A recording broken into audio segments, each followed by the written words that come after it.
Certo, boa noite. Nós então vamos iniciar o estudo coletivo da disciplina Educação Especial Fundamentos. Eu sou a professora Andréa Inês e estou muito feliz de poder estar aqui nessa noite reunida para pensarmos um pouco sobre os aspectos históricos que atravessaram a educação especial ao longo da história da humanidade. Antes de começar, eu quero deixar bem claro que este momento formativo é de vocês, então a qualquer momento que vocês tenham alguma dúvida, vocês podem abrir o microfone, a câmera, mandar lá no nosso chat, que a gente vai ter o maior prazer de responder as dúvidas, porque esse momento de estudos é de vocês. A coordenação do curso nos solicitou que informássemos para os estudantes concluintes sobre o ENAD 2021. Vocês precisam ser cadastrados e também vocês estão recebendo formações por parte da coordenação do curso. A próxima formação vai ser no dia 3/11, às 19 horas, numa disciplina que a coordenação fez. Qualquer dúvida que vocês tiverem, vocês nos encaminhem, que a gente passa direitinho o contato lá da coordenação para orientar vocês. O ENAD é bem importante. Eu, quando fiz a minha licenciatura, nós precisávamos fazer o ENAD até por conta da titulação, senão a gente não recebe o nosso diploma. Até teve um ano que um curso inteiro não fez por um descuido, assim, de uma secretaria, e aí foi bem difícil que as pessoas tiveram que esperar um ano para fazer o ENAD para conseguir tirar o diploma. Então, a gente não quer que aconteça isso, então vamos reforçar com vocês. Então, eu fiz uma construção de slides partindo do texto, esse texto aqui, que é da unidade A.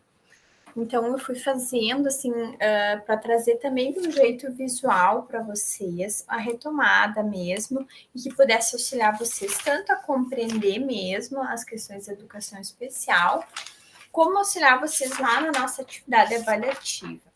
No final do nosso encontro, eu vou trazer explicações sobre como proceder na atividade avaliativa.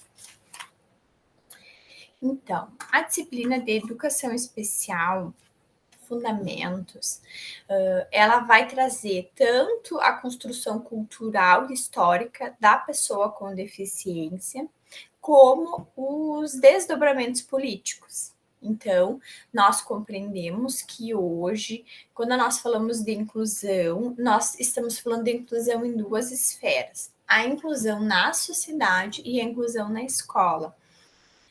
O que se espera? Que as duas estejam alinhadas. O que a gente percebe é que muitas vezes nós ainda estamos, né, ou na escolar ou na social, né? Então, como sociedade, percebemos que ainda há um caminho a ser traçado.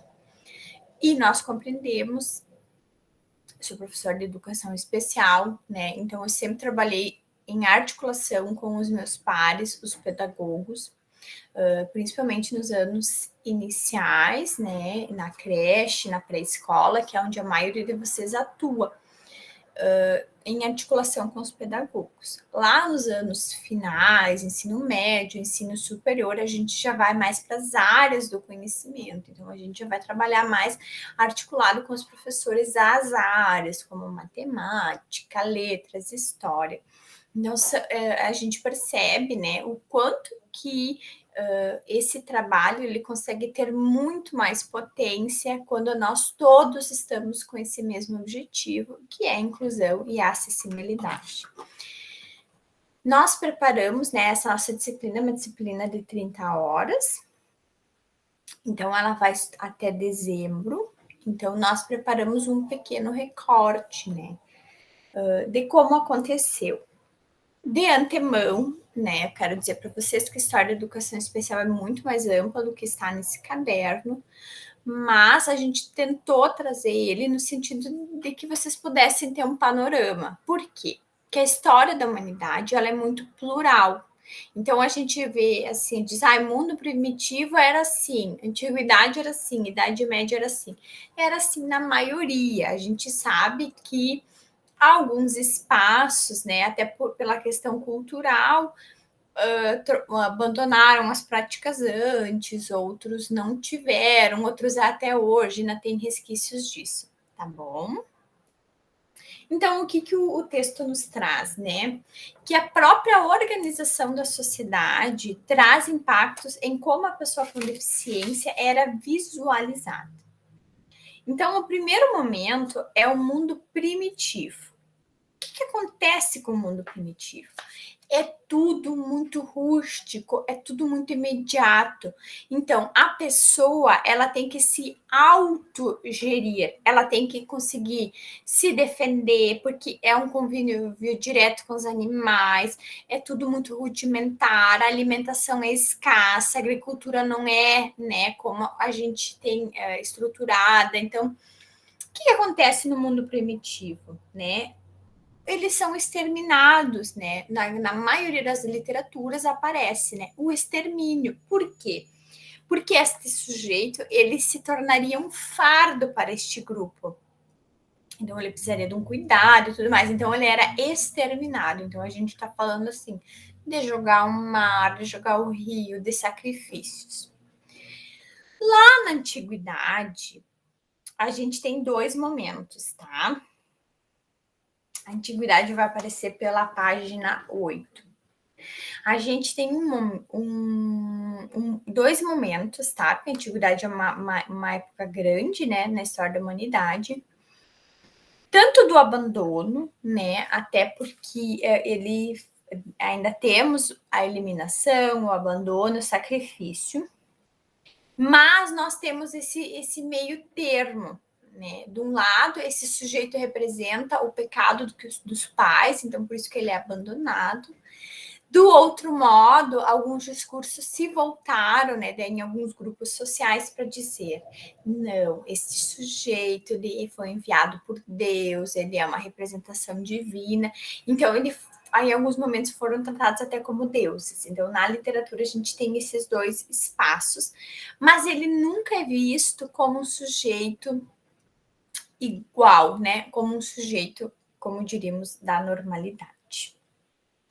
Lá na sequência, tem a foto no nosso material, que é o Corcunda de Notre Dame, né, que é a história, né, lá francesa, que está na página 10 do material de vocês. O que acontece?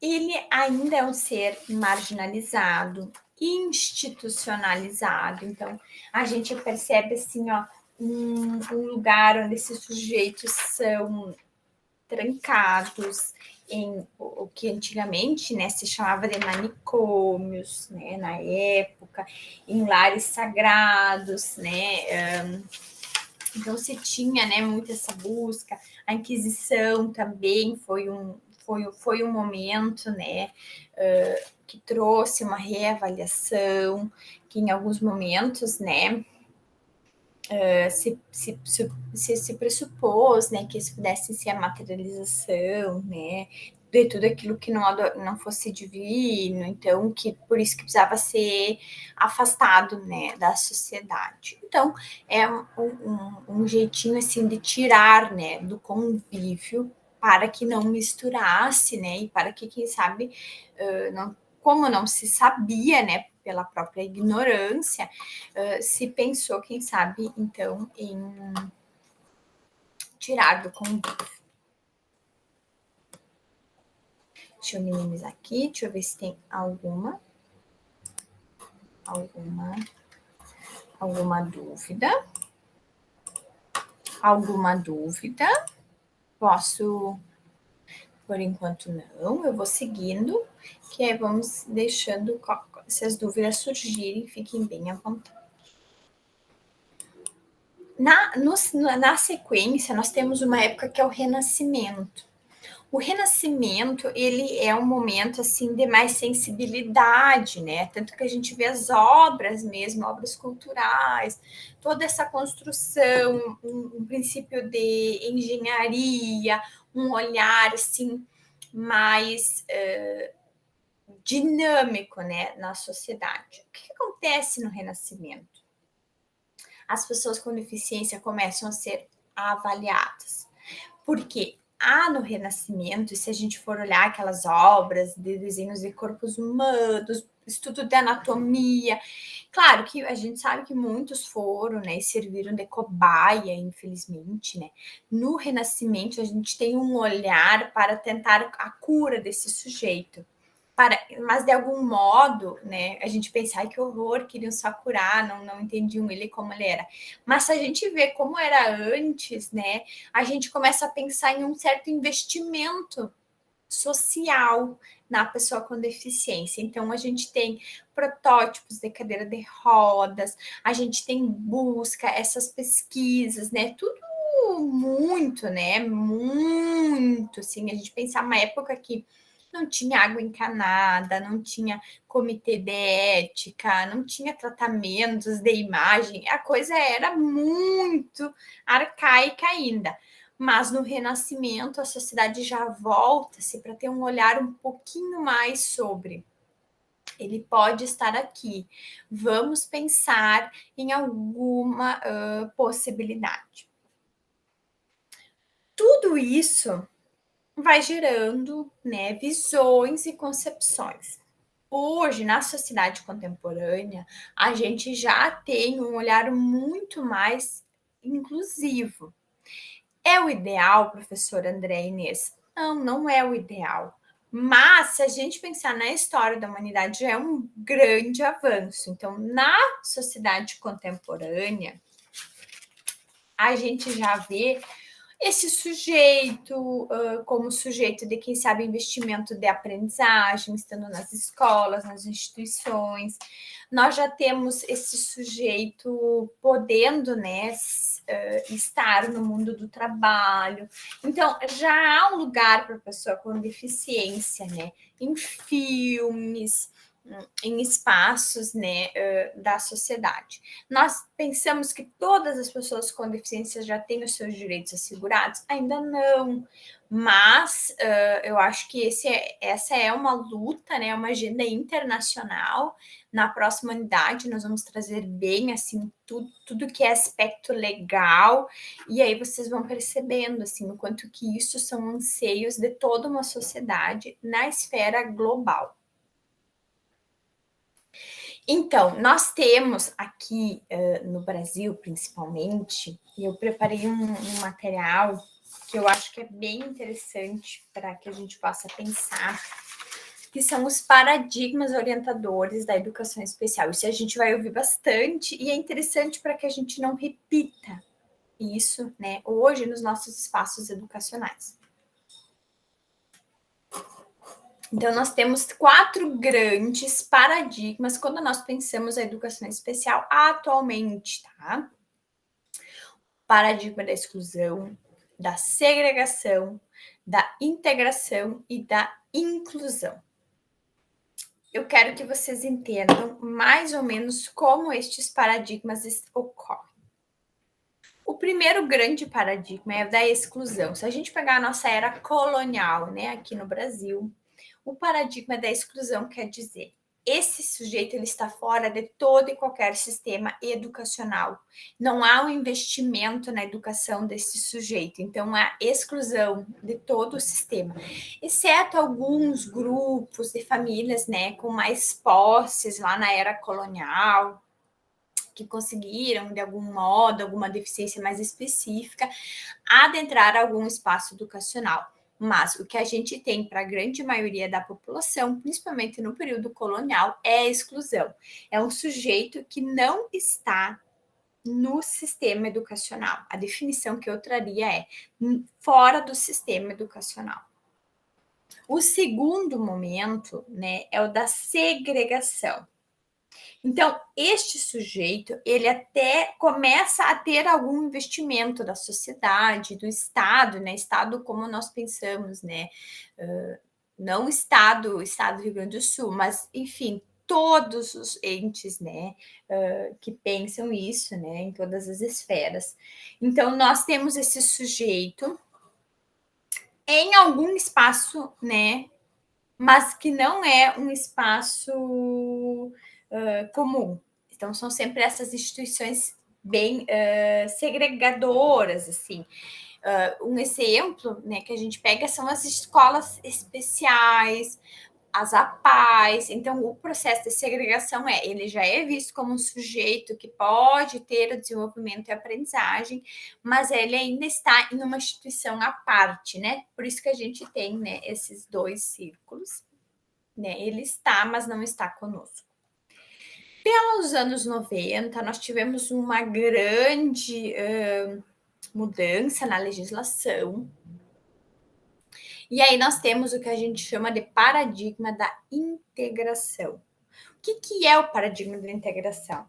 A criança ela já está na escola, mas ela não está na classe regular, ela está em classes especiais. Então, o horário de entrar na escola é diferente, o horário do recreio é diferente. Então, ela é uma criança que é da escola, mas ela está lá numa classe.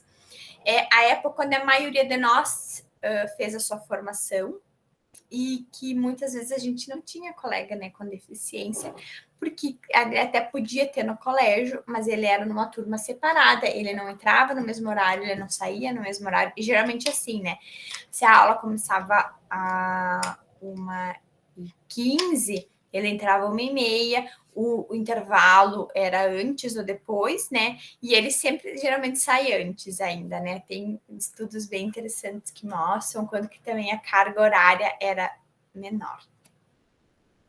A partir, né, da década de 90, os movimentos internacionais de busca e principalmente em 2008, com uma implementação de uma política de educação especial na perspectiva da educação inclusiva, nós tivemos o que é o contorno do paradigma da inclusão, que é todos na mesma escola.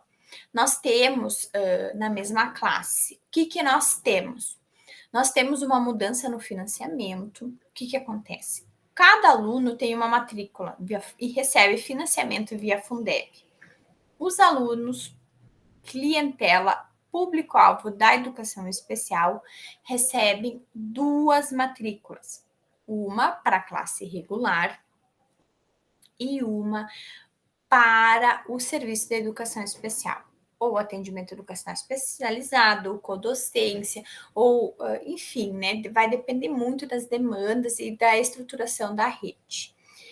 Esse paradigma fez com que muitos alunos chegassem à classe regular. E essa é a realidade que vocês vão verificar nas práticas, na atuação hoje, né? Eu trabalho em escola, já trabalhei em algumas realidades, eu trabalhei no Aniversário Federal de Santa Catarina, com a educação básica, que é onde a maioria de vocês vai atuar, né? Ali, gente, a gente tem crianças desde a pré-escola, maternal, eles estão ali, já chega, já tem a dupla matrícula, já faz a E, a gente já tem, inclusive, desde o berçário, mas como algumas redes não oferecem, né, porque a partir dos 4 anos a obrigatoriedade de matrícula e de oferta. Mas assim, ó, todos em classe regular, a gente faz um trabalho, geralmente, né, nos anos iniciais, na creche, na pré-escola, a gente consegue fazer um trabalho muito mais articulado, porque daí é um professor, um pedagogo, que então consegue, né, se estabelecer essa parceria. Nos anos finais já é um pouquinho mais desafiador. Eu trabalho numa escola, então eu já vejo assim, já são 6, 7 professores, né? Então, para alinhar, já é um trabalho muito mais, né? Deixa eu até mostrar para vocês que eu tô com a minha mochila aqui do trabalho, né?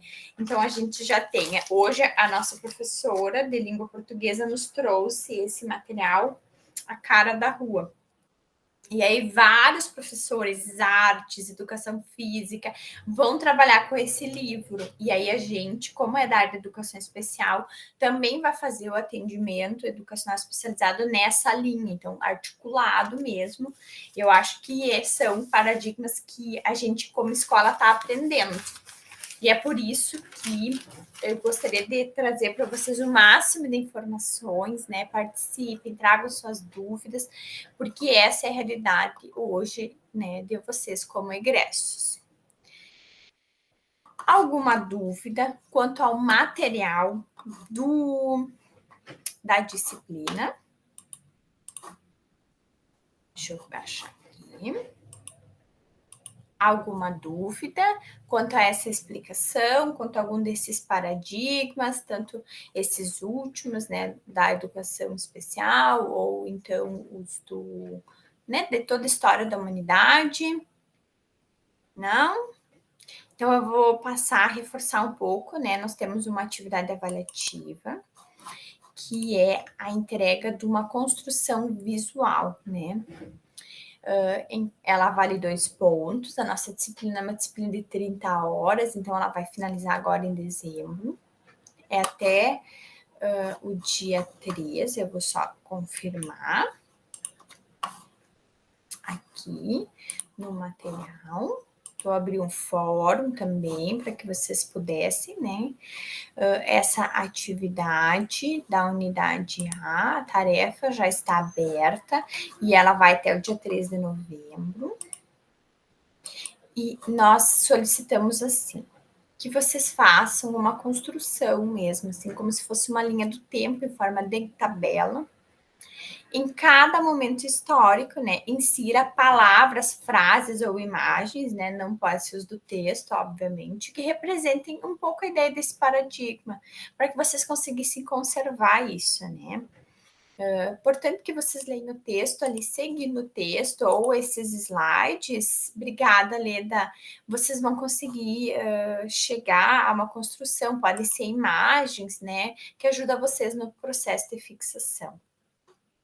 Essa atividade, ela é um jeitinho que a gente encontrou para que vocês pudessem, né, fixar mesmo a aprendizagem. Alguma dúvida quanto à atividade, quanto ao material, eu deixei um tutorial também, né, do nosso, com as orientações, né, estou à disposição. Se quiser abrir o microfone, quiser falar, bem tranquilo também. Eu vou encerrar a gravação, e aí quem dos alunos estiver assistindo e não tiver dúvida, mande por mensagem ou lá no nosso fórum da unidade, tá bom? Eu vou encerrar agora. Interromper gravação.